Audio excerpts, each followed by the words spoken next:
Hey, what's going on there, everybody? This is Samuel Leggett here, representing Team JVS, here to give you guys another movie review. This movie, I'm just going to say it, it is amazing. Talking about warfare. This is from Alex Garland. This is from Ray Mendoza. If you know Alex Garland, his recent film, Civil War, shocked everyone.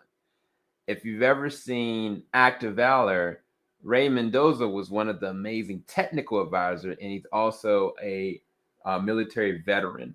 And a part of the way that this film is sculpted is through the recalled memories of the tactical Navy SEAL team that went through hell and back and tried to navigate, unfortunately, a lot of trauma, a lot of turmoil, and a lot of warfare, no pun intended, 20 years ago. So this movie has a stellar cast. It's got the likes of Will Poulter, Cosmo Jarvis, if you've seen a recent Shogun, Joseph Quinn, Noah Centino, Charles Melton, DeFaro, Juan Atai, Kit Connor, and the names just keep going and going and going. Heck, even the most recent Michael Gennadofny, he was recently in the new Daredevil.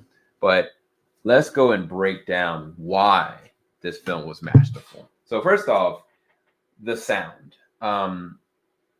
The sound design in this, and again, I did not watch this in an IMAX capacity. I just watched it in a regular theater. But from the way the movie starts, it starts off with you get an understanding of kind of how they are navigating day to day, and maybe even like because this takes place a little bit in the past, you're kind of like they're just together. But when, and I mean when, the ball drops and warfare begins, every single gun, every single maneuver, every single breath, every single situation where a person is either died or is maimed or is hurt, you feel it.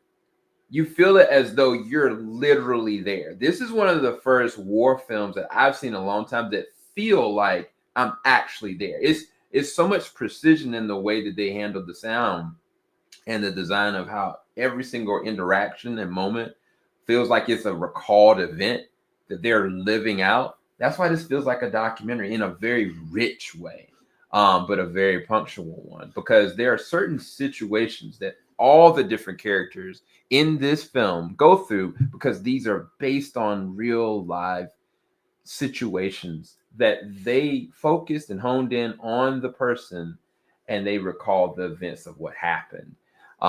Again, Will Poulter is an amazing actor, but even in this film, there are certain compromising things that kind of beat him down to his knees, and we're just having to deal with it. But there are certain things that have happened where the way he talks, the way he carries himself, that has changed and shift, which caters to not just the sound, but also the cinematography. The cinematography in this is immaculate because there are certain scenes in this that require it to be spread out so you can see everything that's going on. There are certain like action-based scenes that, from a tactical standpoint, it had to take so many different rotations to get it precisely right.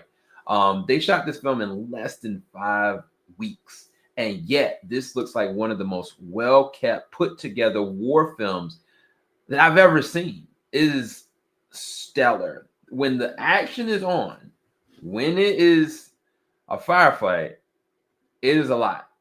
Like it's gonna mess with you. It's gonna rock you. You're gonna be disturbed in ways that you didn't anticipate, not just because of the gore, but because of the situation. And it's an uncompromised situation when you're kind of dealing with the reality of, wow, I may not make it out of this. Wow, this person is incapacitated and not breathing.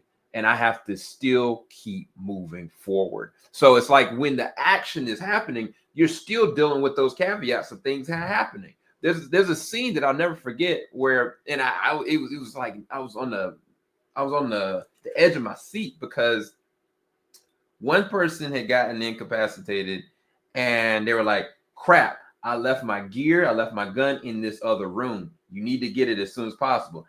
A common sense person is like, crap, if I go into that room that you just got shot at, I may not make it out of there. So I'm going on the auspices that one, somebody has my six, somebody has my back going in there. And then I'm also putting somebody else in danger for a bag, for a gun that we may potentially not be able to get. And that reality, when the way they film it, it sets in.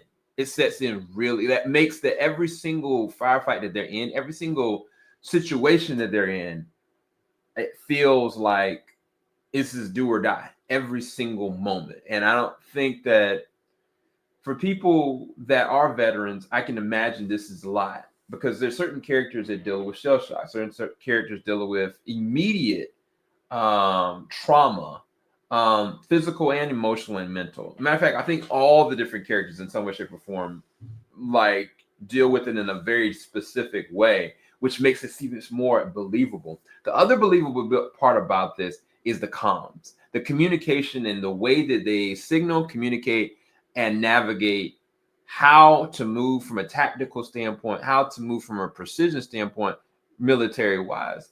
And it is so well done, because they don't just like, oh, call in airstrike, this is the next move we're gonna, like, no, they have to coordinate, and they have to also figure out what are the best ways to navigate the communications. The comms are life and death threads. A lot of times, when you see it in a military movie, with Black Hawk Down or Jarhead or whatever, you hear the comms, you're like, man, just give us what you need and like help them out, or either you're gonna like cut them off and they'll dramatify it up. That is not how this works in this film. It feels like this is the way it would actually happen to a T. It does not feel like they're undercutting anything. It doesn't feel like they're wasting any time. There was at some point, I think, when man, I don't want to spoil the film.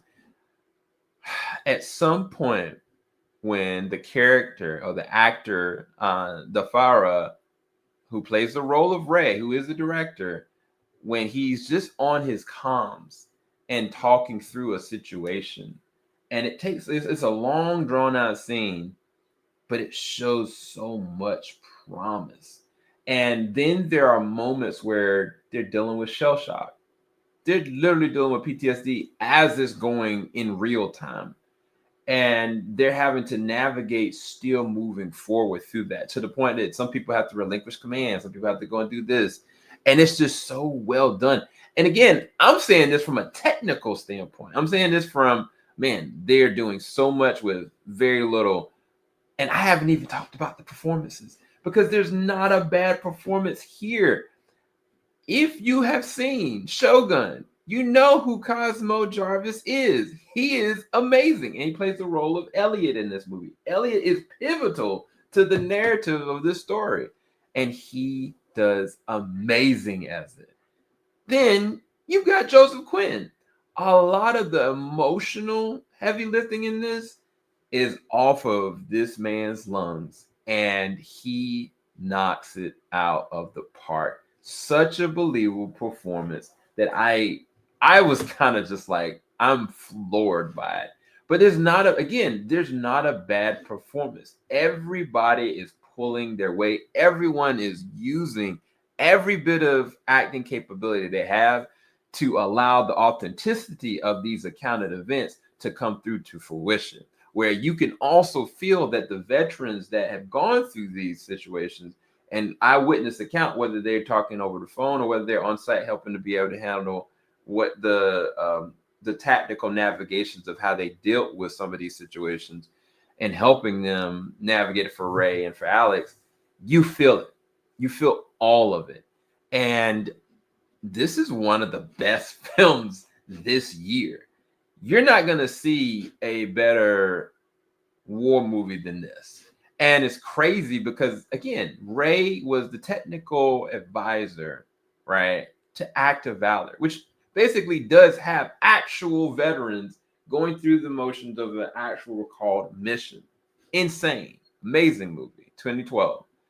But then you got Alex Garland that has done it all. He's done 28 Days Later, Dread, Again, like I said, the most recent one was Civil War, and with Civil War, there were so many things that were going on in that film, but the back half of it was just intense from a war standpoint. Imagine that back half is the entirety of the film, all an hour and 45 minutes of it, and none of it's wasted. And the crazy part about it, as much as this are eyewitness accounts, there's still an invoking message.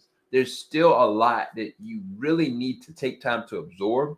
And I wish I had more time to absorb it before I even give you guys a conveyed review. But I know from a technical standpoint, from an acting standpoint, and from the way that this was made, this is an A+. This is a 10 out of 10 film. But I think what's going to be interesting for this film is as time goes by and you have to process it. Civil War is not a film that you just watch and be like, yeah, it's this. Like you take time to process what happened. And if you can't, it's understandable because it's a lot to digest. But this film and what really happened and what was going on and why it happened, there are certain characters that I can't talk about that even their thread, it invokes a very interesting concept. And I think if not anything, it also for us that some people are not military and they may have military families or cousins or whatnot. And you kind of want to understand what they've gone through without invoking or inciting like trauma, right? This is the closest you're ever going to get to it without watching an eyewitness documentary. This is profound. It's technical. It's amazing. This is great. Highly recommend you go and check out Warfare. It comes out April the 11th. I promise you, and I mean this, I promise you, you will not get let down by this film. So go and give it a shot. I'll talk to you guys a bit later on. Thank you guys so much for watching. Peace, people. Have a good night, good day, whenever you're watching this. Thanks, guys. Bye. Falling off the top of